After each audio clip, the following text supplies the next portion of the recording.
I'm Ibi Syed. I'm Sean Collins. And this is Numbers and Narratives.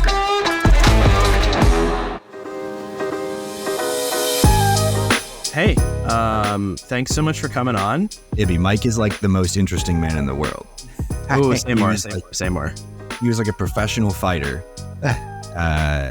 like in Thailand, right? You did Muay Thai in Thailand? Yes, I did Muay Thai, Brazilian Jiu-Jitsu, MMA. So I did it in Australia, and then I moved to Thailand to pursue it like professionally. And then at the same time, I started a videography and editing agency. And then on the side, I was doing like affiliate marketing. So that was sort of the start of my internet marketing thing. Then realized, getting punched in the head for career wasn't the best way forward.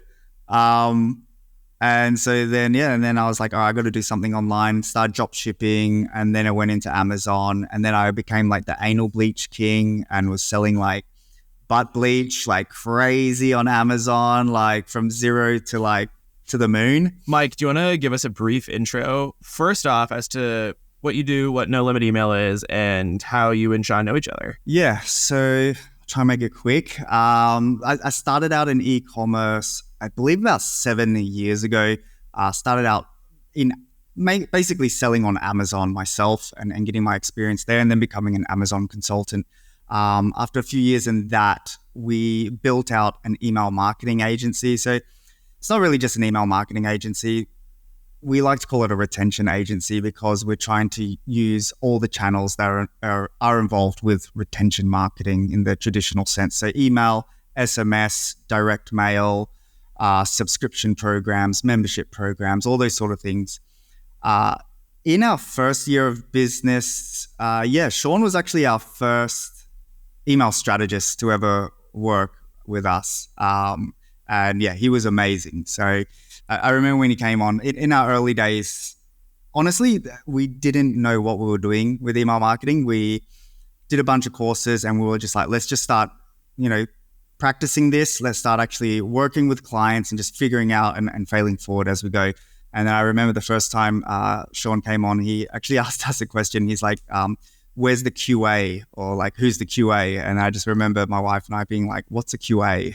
And so, and he's like, quality assurance. And we're like, what is that? And then, having Sean come on board was like a real big, he was a big teacher for us, for sure. And then, we've just grown from there year on year, in terms of strategy, our outlook on email and retention. And we work with D2C brands of all shapes and sizes. So multinational corporations like Unilever, Cal Corporation, to like startups and heavy hitters, all alike. That was very kind of you. Yeah, No Limit Email is the only agency that I refer people to when it comes to e-commerce retention and email marketing. I think they have incredible work, and I loved working with you and Jerry. Appreciate that, man. Yeah, we've come a long way. I mean, we came from like the whole, all we thought email was like attributed revenue, from Klaviyo. And then, we moved on to like, how can we increase LTV and looking at LTV cohorts. And even from there, we've evolved even more. So I think that's kind of like one of the things that I love about our agency is that kind of not stuck in the same cycle. We're always, ready to be proven wrong and learn something new and get better as an agency. So when you're bringing on new clients, kind of how do you scope out what your retainer is going to be, or what your engagement's going to look like? What's that process, and then like how do you kind of structure your deals and your payments? I think this is one of the things that you were chatting about previously before we started recording, and I think you've chatted about it on a previous podcast. Basically, the way that we do it is the way that, I don't know, maybe you may not like agencies doing, because it sort of doesn't fit into like, how can you do more campaigns to different segments and become hyper-personalized. But basically, we do price based on how many emails you want delivered per month. And it's simply because that's the fixed cost, right? For each email, you need a strategist to create the strategy, the email brief, Then you need a copywriter to write the copy. You need the designer. You need the QA. You need the project manager. You need to implement it into Klaviyo or whatever CRM you're using. There's always going to be that fixed cost there, which, yeah, I mean, for some brands, it doesn't work. And it's not going to be a good fit. And we understand that. But for other brands, they absolutely love it. And they're happy to, during really busy months like November, of course, where they're going to be like, well, we're going to do double the amount of emails. They're happy to pay, double the retainer that they usually pay. But that's typically the way that we do it. Before we jumped on, Sean told me you were, quote, the zero-party data guy. I would love to know where this legend came from. I guess first off, do you mind giving the listeners a little bit of a primer as to what the difference between zero-party and first-party data is? And then I'd love to just hear where this legend comes from. Why, in your words, why do you think you are the zero-party data guy? I'm definitely not the pioneer of zero-party data. I love it. I believe it's one of the most important things to be doing right now in e-commerce. But there's definitely guys out there who are 10 times smarter than me when it comes to zero-party data. But what I'd like to do is actually put it back onto to both of you. So, because I feel like zero-party data is, for a lot of people, still a very new term.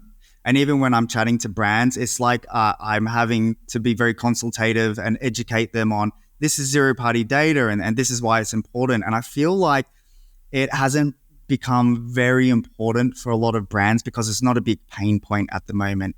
Right now, everybody knows what first-party data is, right? They know what tracking is, what attribution is, what, customers have to give you their address and their first name, last name, all of that sort of stuff. And everybody knows what first-party data is and attribution tracking because that's become a very big pain point in recent years.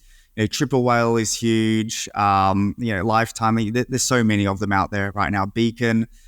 There's been new privacy updates and iOS, and so everybody's using those attribution tools. But when it comes to zero-party data, it's definitely not something that's talked about. So I definitely want to hear from both of you. Like, what do you know about zero-party data? Because usually when I talk about it to people, it's like landing on deaf ears, and it's A guy named Matt Barr is the one who introduced me to it. He's a company called Fairing now. I can't remember what it was called before. But he was all about attribution through post-purchase surveys and leveraging that as a kind of source of truth. I thought that was fascinating, and so spent a bunch of time trying to talk to him and learn from him. But my understanding of it is zero-party data is any information that a customer or user knowingly gives you, and so self-reports. That's pretty much it. It's more qualitative. So it's qualitative data, and it's data that they voluntarily give you.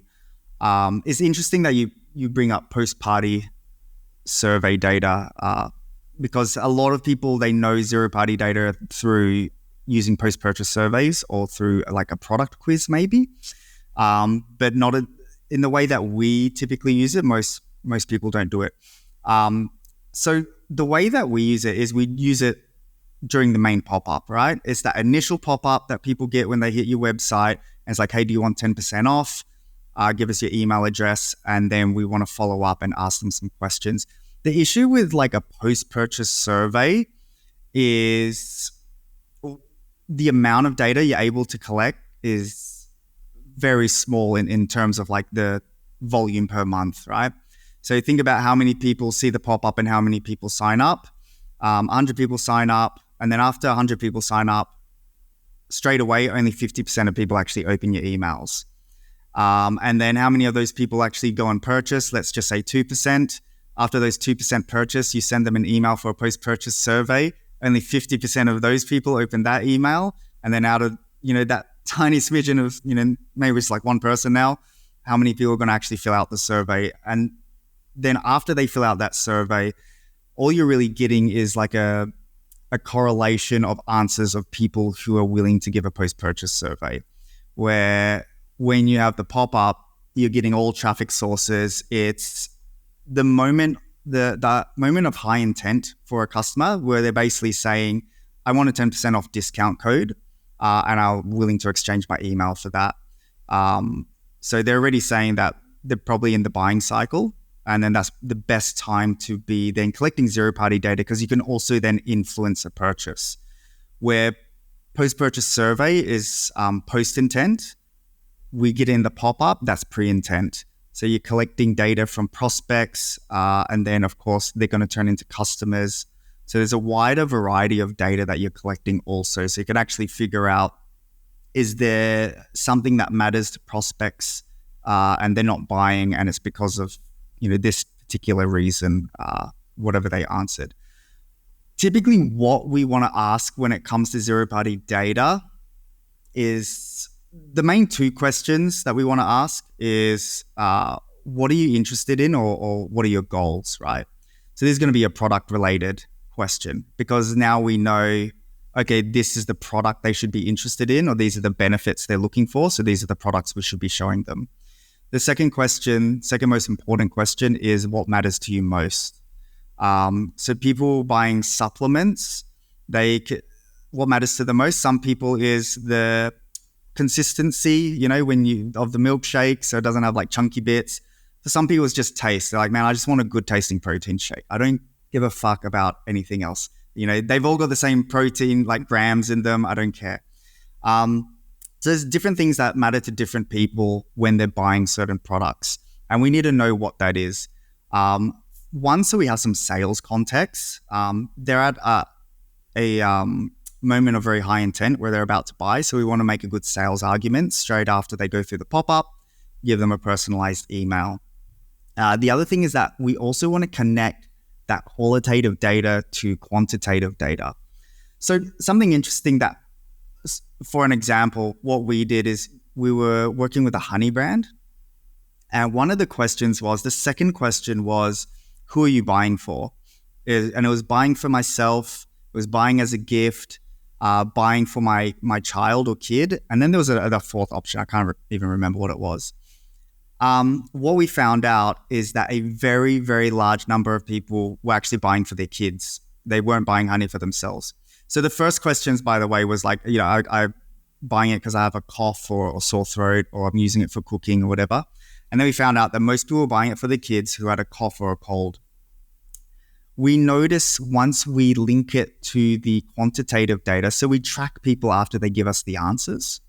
And so we can see people who bought it for themselves, they convert at 10%, right? After they sign up, 10% of them convert. People who buy it for the kids, after they sign up and give us the answers, they convert at 25%, right? So we know this is a quality audience. We know this is a low friction audience. We know this is an audience we should go after because they convert very highly. And then you can also then take that data and you can actually go to the ads team and you can go, hey, we're not running ads that have creatives or copy imagery about kids and giving them honey and how it's good for them. Maybe we should start doing this because we can see that this audience converts really well. Maybe this audience has a very, very good repurchase rate over 90 days. So now you're also looking at acquisition and being able to find a more quality audience that can retain themselves. So that's just another way that we're also using zero-party data. So I just went off on a bit of a tangent there. No, that's super, super interesting. I mean, like product education matters a ton. Like you can use it in a lot of ways. A couple of follow-up questions for you. One of them is, when you start to work with a client, I assume, I mean, you said it earlier, you have to explain what zero-party data is.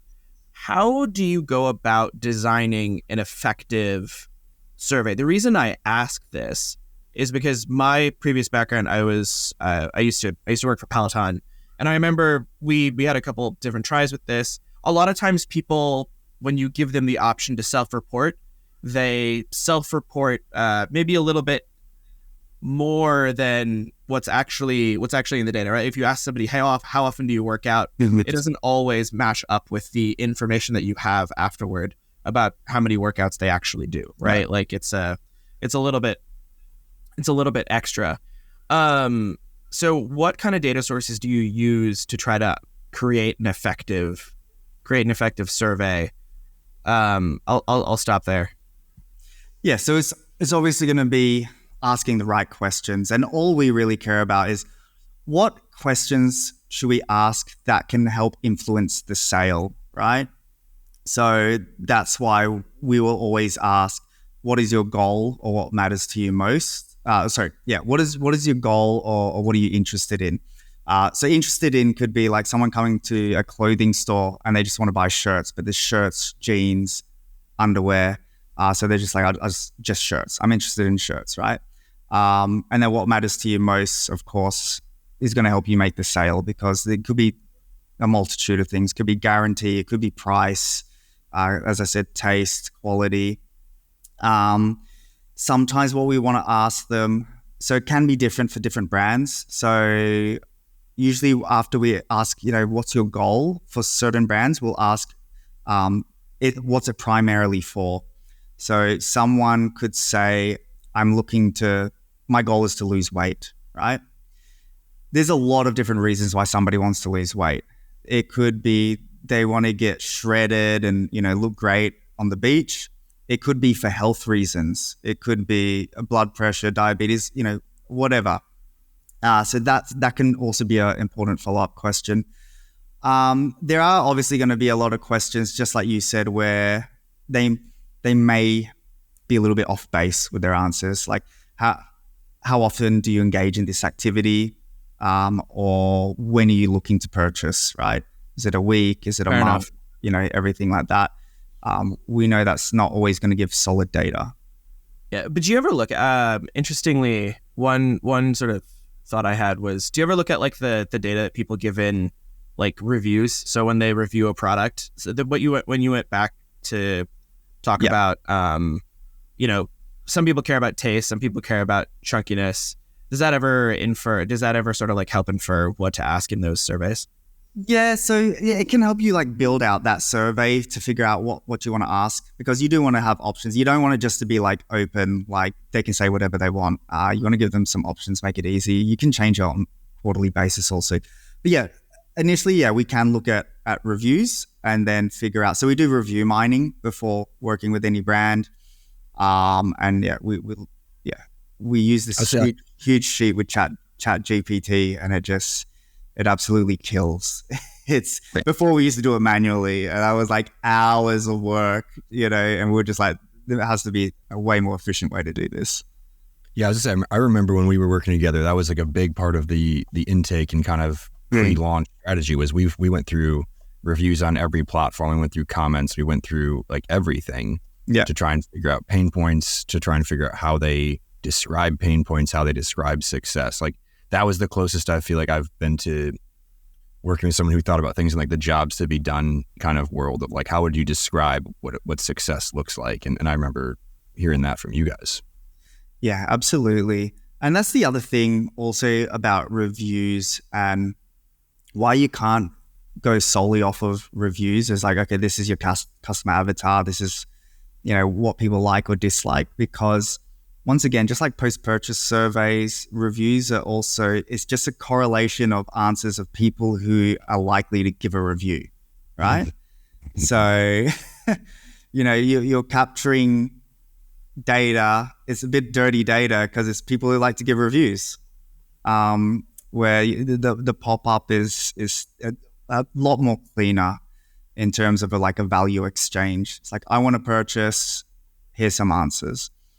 And so when someone does, do this pop up, I guess are the survey questions required to submit the form, or is that like an optional field? We've tested it 2 or 3 different ways. But right now, so the best way we like to do it right now is email first, and then it's live answer capture as soon as they do that and they start going into the questions. So if they drop off anywhere, if they've at least answered 1, 2, 3 questions, then that's already captured. Is there a tool you guys always default to or prefer to use? FormToro. So FormToro is the tool that we love to use, because you can do, what's it called? Conditional branch logic. Yeah, conditional logic. Yeah, that's the one. So it can do conditional logic, but it's the only pop-up app where it tracks the combination of answers to AOV, revenue, orders, repurchase rate. Feel like I'm missing something else, but it tracks all of those. It tracks them against UTMs, against traffic sources. So it's the only pop-up form that is tracking the qualitative answers and marrying it with the quantitative. So, we can do the qualitative capture and stuff through a bunch of different pop-up forms, even in Klaviyo's native pop-up form. But it definitely does not give the amount of data that Formtoro does. And a great one that Formtoro does is actually time to purchase, which is crazy because I don't think a lot of people realize this, but median time for somebody to purchase after they sign up to a pop-up form is like 12-15 minutes. So it's 12-15 minutes. The other crazy thing is like 90% of people who end up converting after signing up will do so in 24 hours. By percentile, and then it goes after 5 days, it's like 95%. So it's only an extra 5% after 5 days. So that's how high intent somebody signing up to a pop-up form is. And then after about like 30 days, the chances of somebody signing up, and then if they haven't bought after 30 days, of them actually coming back and buying is like zero, basically. It's super small. All right. So after someone answers somewhere between 1 and however many questions are on this form, like how distinct are the welcome email variations that you're going to give based off of that? Is that a brand by brand thing? Is like a line of copy or an image, or is it like a complete different? It's very customized, but here's the thing, right? Because you can get so many answer combinations. If you're just using like, if you have 4 questions in there already, there's a bunch of combinations you can have. So one, that's why it's so important to have that quantitative data on the back, so that we can actually see like, this cohort who answers in this combination, they convert at 25% after they sign up. And same with this one and this one. But now you have the data, you can go, oh, but wait, this cohort who answers this combination, they don't convert at the average of 25%, they convert at 20%. And now that tells you, let's make a personalized welcome flow for these people. Because otherwise you're going to make 100 damn emails, right? Some of them with like minimal uplift, right? It's not a big needle mover. So obviously we want to be, careful with our resourcing and where we put our time. So that's what we typically like to do. And then once we figure that out, then it's the copy, it's the product offering. What we really try to personalize is at least the first 2 emails. So the first email will just be like, this is the product for you, and here's copy, telling you why it's great and what mattered to you most. Then the second email will be a social proof email, but it's going to be a social proof email talking about what matters to them. So once again, if they say the taste of protein is really what matters to me most, then it's going to be a bunch of product reviews about people going, like Vital Proteins has the best tasting protein. I've been on it for like 2 years. I'm never switching, right?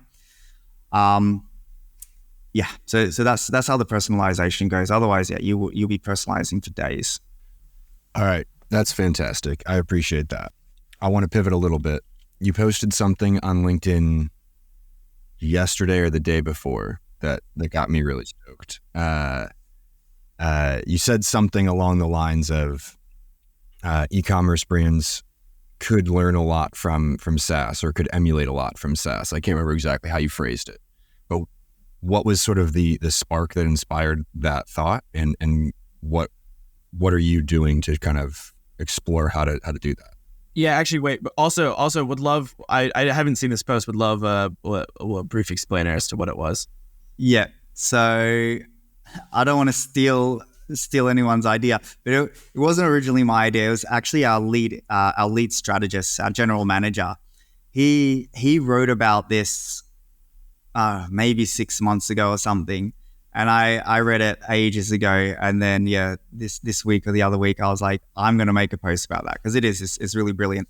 basically it's about when you sign up for SaaS, there's this crazy amount of onboarding, like a dedicated customer service person. They're like, we want to teach you everything. We want to onboard you. They try and make it like the best experience ever.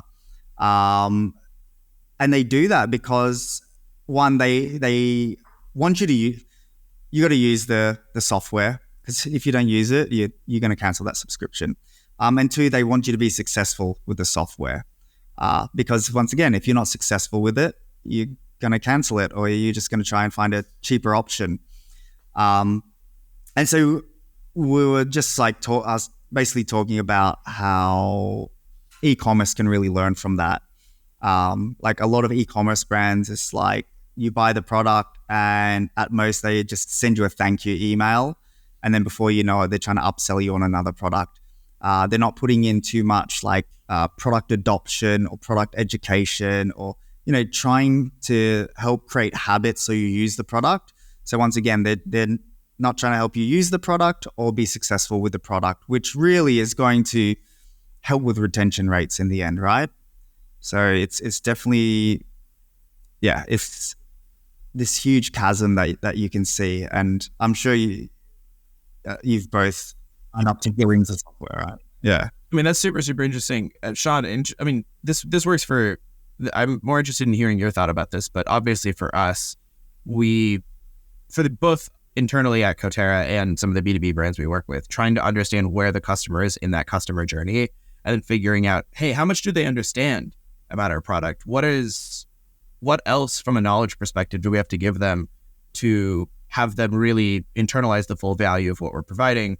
I think one of the other podcast episode guests we had on, Sonia at Caged, she mentioned this, which is in like the nutrition space, somebody will come in, looking for, I want to get protein powder, but it's not like a magic potion. You're not going to drink it and suddenly 2 days later be, as ripped as Sean is.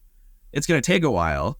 And giving that person, information 2 weeks after they make their first purchase, 3 weeks after they make their first purchase, being like, hey, like, this is what you should be seeing. Here are the results. Here's how to make the most of your purchase with us. Here's when to come back. All that kind of stuff is making sure, making sure and understanding what your customer really wants from you, where they are in their journey, and then providing the right amount of information over the right channel to them. Yeah, supplements, like a perfect example. And it's just something I always go back to all the time with supplements, because it's such a pain point thing, right? Not just a health thing, but just people wanting to look good, right? Like status and ego, attracting the opposite sex. Like that's what it all comes down to for the most part. And yeah, just with supplements, someone buys a supplement, that's like half the battle. You can't just take the supplement and you're done. There's like this nutrition to it. There's like, you got to work out every day, buddy. Like you're not getting off just having supplements.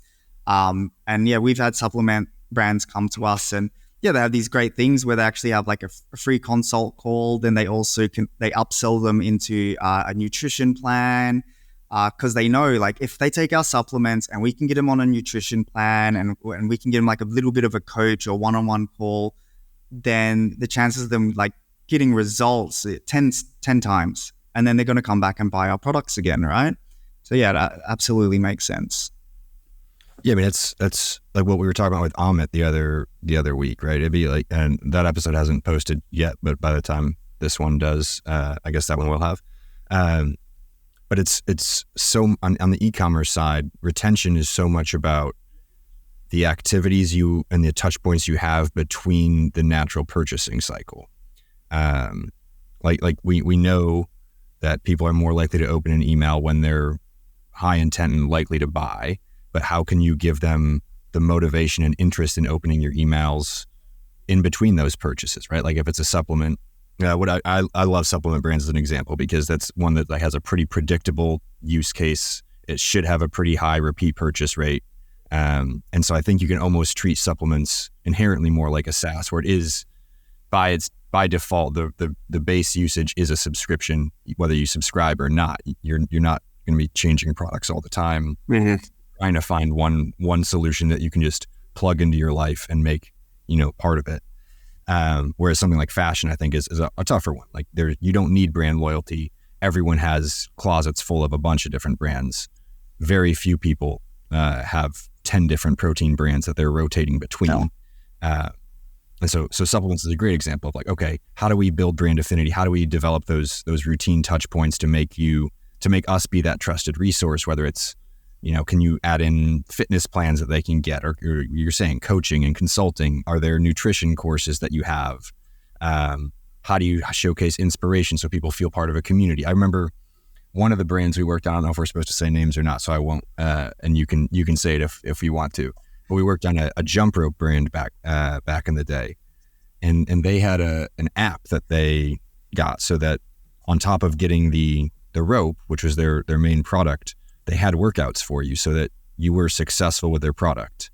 And even if, I think what it was great about that to me is even if someone doesn't buy again, being successful is more likely to drive a referral. It's more likely to have a good review. It's more likely to do all those things. Yeah, they had amazing product adoption and community-centered marketing also. It reminds me a little bit of, it's a few other brands who do it. Ron Shah's brand, he's got that collagen brand, and they got like a community, but they also do these like fitness challenges, right? And everybody gets in on it. And just like that jump rope brand, like everyone's like posting videos of them like going nuts with the jump rope, and everyone's like, yeah, like, people love that stuff. Yeah, that's great. Yeah, no, this is awesome. I guess going off of that point, just very quickly, you mentioned that, those folks that came in were more likely to leave a review, more likely to provide a referral, all that kind of stuff. How do you work with what are some other sort of tactics that you'd recommend to a brand that you're, onboarding to try to, segment their customers in different ways? How do you guys approach that for your customer base? To put it like super simply, like when it comes down to like segmentation, after somebody's, maybe like gone through the welcome flow. So another really interesting thing that we find is that 80-90% of your campaign revenue comes from people who've previously purchased. So it's people who've already experienced and seen value in your product, right? So for the most part, a lot of email marketing can be treated as, especially when it comes to like, as we were saying before, like how do you price email marketing? It's per email, so you can't like be super crazy with segmentation, right? And even like an in-house team for a brand sometimes can't do that because one, there's like a labor cost to it, and two, resourcing is finite. They're like, our designer's got to do other shit too, our copywriter's got to do other things too. We can't sit here and ideate all these different campaigns for all these different cohorts and then create them all and then track all the data for it and did it all work. And there's a lot of things going on. So for us, because we know that such a large percentage of purchases in campaigns come from current customers, and we also know that, typically once a prospect hits about like 30 days, 45 days, is either they buy now or they're never coming back to buy again. The most basic segmentation we'll do to keep it nice, easy, and simple is every campaign goes out to basically anybody who's engaged with email. So we use email similar like you would to it as an ad impression. These are impressions. It's marketing. We're just getting in front of people, hoping the timing is right for them to be wanting to purchase, and also taking up mental availability and staying top of mind so that when their purchasing decision does come, they're like, oh, I always see them in my inbox. I remember who they are. I'm going to go buy from them. Then the other segment we would use is for those prospects. And then this would be a dedicated email for those prospects who are hitting that 30, 45 day mark. And we know they're going to churn and never come back.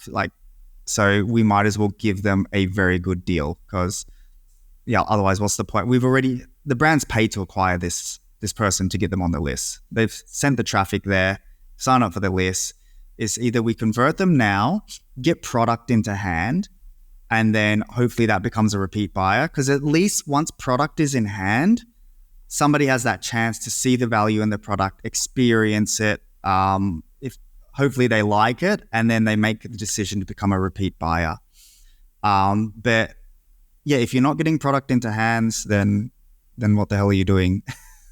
I think that's one of the most primary goals of an email marketing agency, to be honest, is actually that's like the big bottleneck for retention. So just quickly, something else we also notice, and it's kind of an inescapable truth in e-commerce, and we see it across many, many brands, is that 70 to 80% of your first-time customers will not come back and make a second purchase, right? And it's very hard to change that stat. We've looked at accounts that are doing $1 million a year, that are doing 20 million a year, they're doing 50 million a year, accounts that sell fashion, accounts that sell skincare, accounts that sell headphones, right? We look at how many one-time customers there are, and it's always 70%, 71, 72, 73, 75, right? It kind of stays in that area. And so that becomes like your retention bottleneck for your pool of repeat purchases, right? So sometimes the best strategy is to try and get as much product into hands as you can, so that you increase this pool of potential repeat purchases that a brand has, because there's no repeat purchase without first purchase. Last question, and I think we probably need to wrap up. This kind of like time horizon of 30 to 40 days being, either we win them or we lose them. Is that something, you've talked earlier about how you communicate with the acquisitions team and say, like, hey, this is an insight we're getting. Try and get me some ads about this because this is a really high converting audience. Do you do the same on, say, like, hey, so many brands have retargeting ads up and their audiences just kind of like if you visit the site or look at a product ever, you're just in this retargeting bucket and they're spending to try and get you back, right?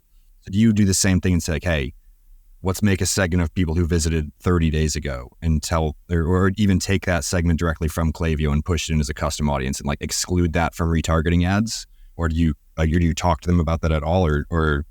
Not really, but that's like a pretty good idea. Something that, that's a bit of a light bulb. Something we might experiment with. Most of the time, we're just looking at, what are the qualities of a person who naturally retains themselves, right? It's like, what matters to them? What are they interested in? What qualitative data can we connect with somebody who has a high repurchase rate over 90 days or has a high conversion rate? But no, we haven't thought about that at all. Well, anything, I think we should probably call it there. So, I know it's the end of the workday for you and you're getting settled in Dubai. Anything you want to tell people on how they can get in touch with you, how they can find out more about No Limit Email and about you? First thing I should probably do is actually the actionable step, which is, actionable step is just start experimenting with a zero-party data sign-up form. So collect the email, then ask 1 or 2 questions that you think are going to be great for providing sales context in the welcome flow. Maybe just 2 questions. Goal, what matters to you most, and then actually start just doing conditional splits in your welcome flow and try and give them more personalized, first and second emails in the welcome flow, and you're good to go. You don't have to overcomplicate it. It's super simple and easy to get started that way for sure. You don't have to find a fancy app or anything. Where can people find me? So you can find me on Twitter at Ecomm Mike Galvin, I believe, is Twitter. And then you can find me on LinkedIn. I know, just go on the search bar and search for Michael Galvin, and I'm sure I'll pop up there also. And then on YouTube, if you just search for Michael Galvin, I'm sure you'll start seeing me making funny faces on thumbnails that are very cringy. But yeah, click on them and have a watch. Perfect. And we'll put all that in the show notes, and as well as a link to No Limit Email's site. Mike, thank you so much for coming on. Can you give the listeners a, 10, 15, 20 second synopsis as to what we talked about? We talked about a lot of things. Segmentation with email marketing, how email agencies charge for their services, about zero-party data and how quickly people actually purchase after they sign up, and why it's so important to personalize that message so fast to make more people convert. And then we also chatted about how e-commerce brands can learn a lot from SaaS companies and the way they do a lot of their post-purchase, from onboarding to their product adoption and education. And I think that was kind of about it. Yeah, it was a phenomenal conversation. I had a great time on this one. Me too. Yeah, this is super, super fun. And we'll symbolize with a clap. Cool. Love it. That's awesome.